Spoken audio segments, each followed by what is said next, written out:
Hey, good morning students. Six standard political science chapter third government सरकार के बारे में आज हम बात करने वाले हैं कि सरकार क्या होती है, सरकार कैसे काम करती है, सरकार कैसे बनती है, सरकार को बनाने में किस किस का योगदान होता है. A government is an important and essential component of a country. बिल्कुल से सही बात है कि देश में और सरकार का एक अहम योगदान, अहम हिस्सा होता है. इमेजिन इस situation in your class without a teacher और ए स्कूल विदाउट ए प्रिंसिपल. सोचो आप क्लास में टीचर नहीं है तो आप सारे के सारे क्या करेंगे? बदमाशी करेंगे. स्कूल में अगर प्रिंसिपल नहीं है तो स्कूल कंट्रोल नहीं होगा. ठीक है, इसीलिए सबको कंट्रोल करने के लिए सरकार की आवश्यकता होती है. ठीक है, there would be a lot of confusion and noise. जानते हैं आप तो गवर्नमेंट क्या है? Meaning of government. A government is an institution that makes political decisions to run a country.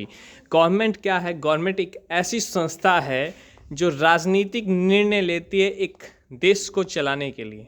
ठीक है, और देश हित में निर्णय उन्हें लेना पड़ता है. और गवर्नमेंट अकेला कोई इंसान नहीं होता है कि उसने निर्णय ले लिया.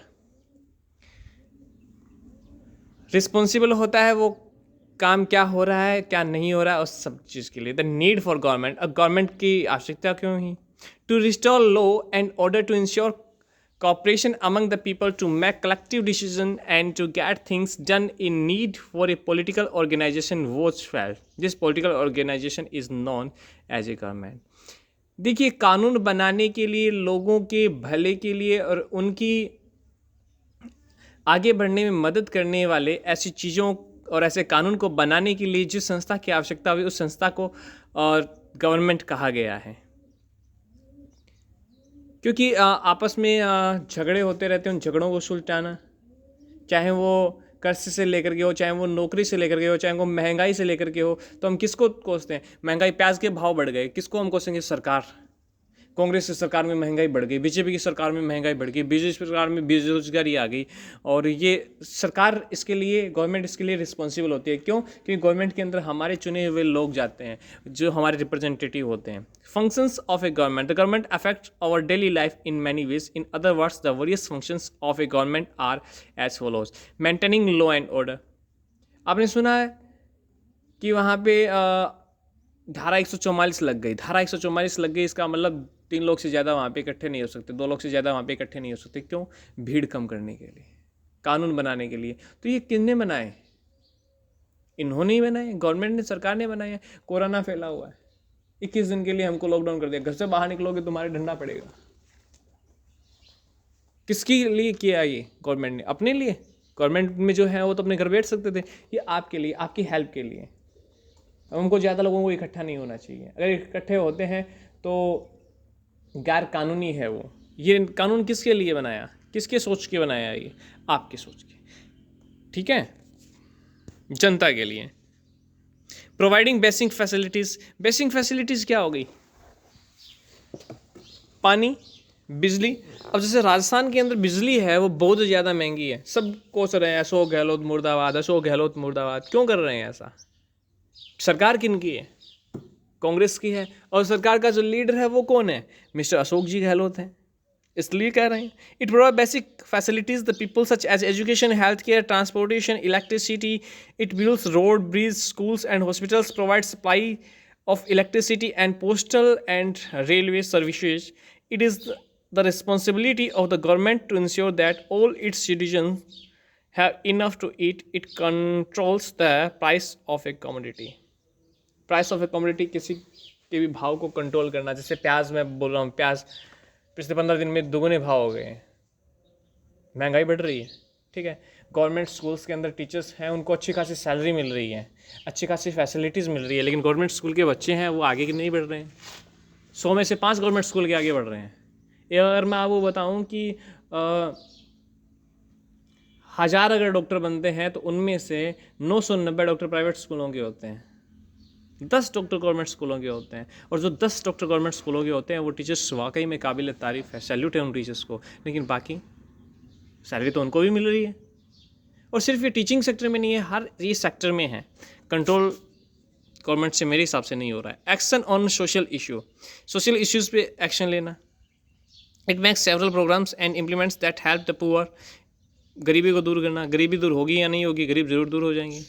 फीमेल फोर्टिसाइड, भ्रूण हत्या को रोकना, कहते हैं ना लड़कियों को पढ़ाना भी ज़रूरी है। इवन कानून ये तक है कि अगर आपका बच्चा 14 साल तक का है, वो स्कूल नहीं जा रहा है, तो उसके पेरेंट्स उसके लिए रिस्पॉन्सिबल हैं।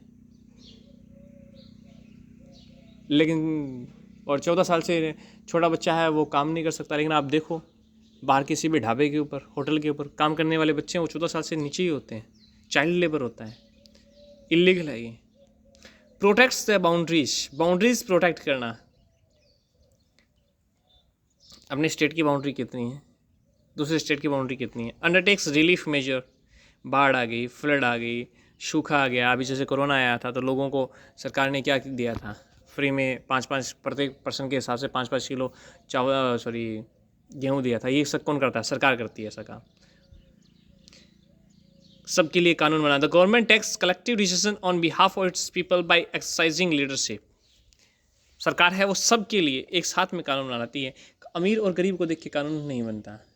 हाँ, चलता उनके अकॉर्डिंग है, अमीर और गरीब के अनुसार। जिसके पास पैसा है उसी का सब कुछ है। लेकिन अगर आप रुके रहते हो, डटे रहते हो, तो पैसे वाला भी कुछ नहीं कर पाएगा। हिम्मत नहीं आनी चाहिए।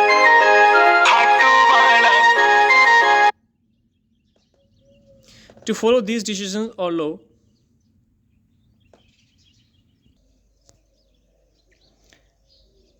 for example, the government has made rules to prevent child labor. जैसा मैंने बताया आपको, 14 साल से छोटा बच्चा वो नहीं कर सकता, लेकिन फिर भी करते हैं, इलीगल है। और अगर कहीं पे किसी चाय के ढाबे पे या यहाँ पे काम कर रहा है तो वो जो ढाबे वाला है वो गिरफ्तार हो सकता है इस चीज़ के लिए। और इवन मैं तो चाहूँगा उनके जो पेरेंट्स हैं उनको भी गिरफ्तार करना चाहिए कि छोटे बच्चे से वो काम करवा रहे हैं। देखिए होता क्या है कि सबको मालूम है कि 18 साल से जो छोटा बच्चा है वो व्हीकल नहीं चला सकता। घर वाले ला के देते हैं, पकड़ा जाता है, फ़ाइन लगता है, फिर छूट जाता है। मैं तो बोलूँ कि फ़ाइन तो लगाए उसके ऊपर, और फ़ाइन को भी बढ़ा दें। और उनको जो पेरेंट्स है उसको 3-4-5 दिन के लिए हवालात में डालें, है ना। वही बच्चा अगर मर जाता है एक्सीडेंट हो करके तो फिर सरकार को गाली। Types of government, there are 3 main types of government. देखिए यहाँ पे डेमोक्रेसी है, मोनार्की नहीं है। दीज आर गवर्नमेंट के 3 तरीके होते हैं। डेमोक्रेसी होता है, मोनार्की होता है, डिक्टेटरशिप होता है। डेमोक्रेसी लोकतंत्र जो हमारे होता है, जहाँ पे रिप्रेजेंटेटिव हम चुनते हैं।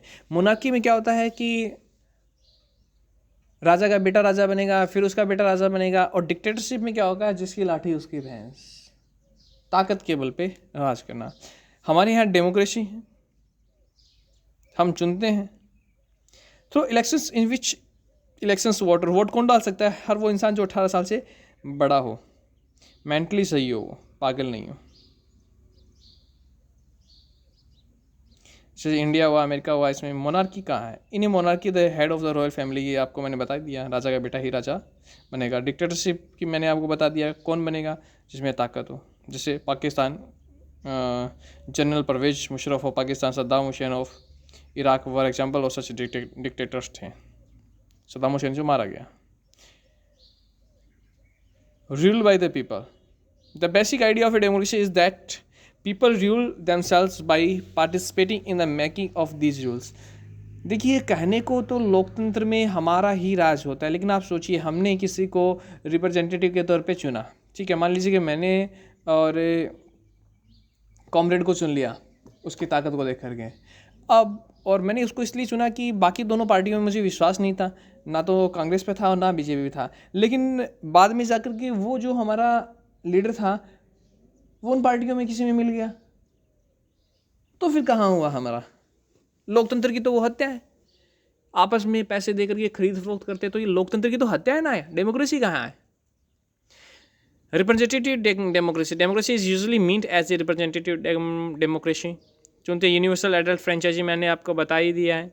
और वो इंसान जो 18 साल से ज़्यादा का हो वो वोट दे सकता है, चाहे वो अमीर हो, चाहे वो गरीब हो, चाहे वो हिंदू हो, चाहे वो मुस्लिम हो।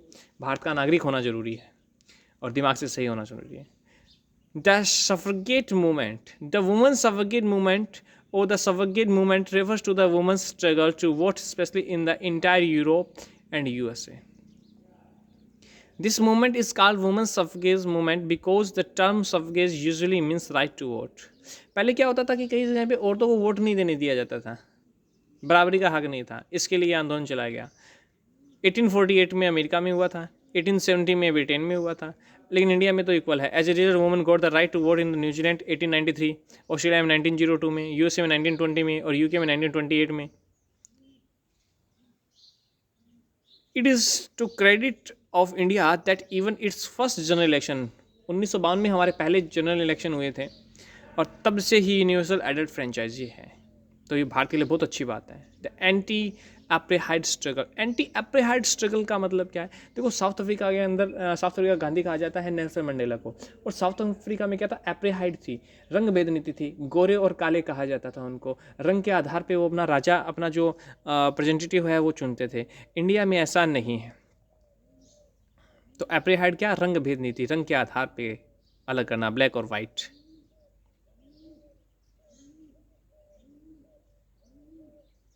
और 1994 में साउथ अफ्रीका क्या बना? डेमोक्रेटिक कंट्री बना।